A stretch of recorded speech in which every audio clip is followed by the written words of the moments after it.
आता पाहणार आहोत राजकीय बातम्या। पुणे दौऱ्यादरम्यान मनसे अध्यक्ष राज ठाकरेंची महात्मा फुले वाड्याला भेट। महात्मा ज्योतिबा फुले आणि क्रांतीज्योती सावित्रीबाई फुले यांच्या पुतळ्याला पुष्पहार अर्पण करत राज ठाकरेंकडून अभिवादन। पुण्यातील वाहतूक कोंडीचा राज ठाकरेंना फटका। सोन्या मारुती चौकात राज ठाकरेंचा ताफा अडकला। वाहतूक कोंडी हटवताना पोलिसांची दमछाक। नाशिकमध्ये मनसेकडून परप्रांतीय व्यक्तीला चोप। मराठी कुटुंबाला शिवीगाळ आणि मारहाण केल्यानं मनसैनिकांचा संताप। मुंबईच्या अंधेरीत नशेतील परप्रांतीयाकडून राज ठाकरेंबद्दलच अपशब्द। व्हायरल व्हिडिओनंतर मनसे पदाधिकारी आक्रमक।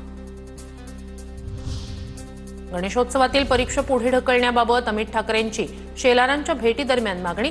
राजकीय टीका होते, वैयक्तिक दुरावा नसतो। शेलारांच्या भेटीनंतर अमित ठाकरेंची प्रतिक्रिया।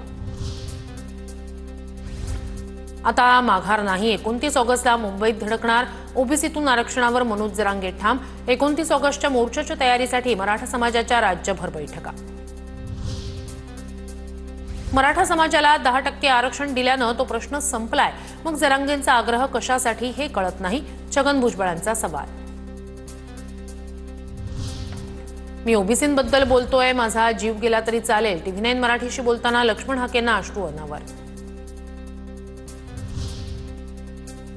लक्ष्मण हाके कुणीतरी उभा केलेला पुतळा हाकेंना से आहे असं मला वाटत नाही। अंबादास दानवेंची हाकेंवर टीका।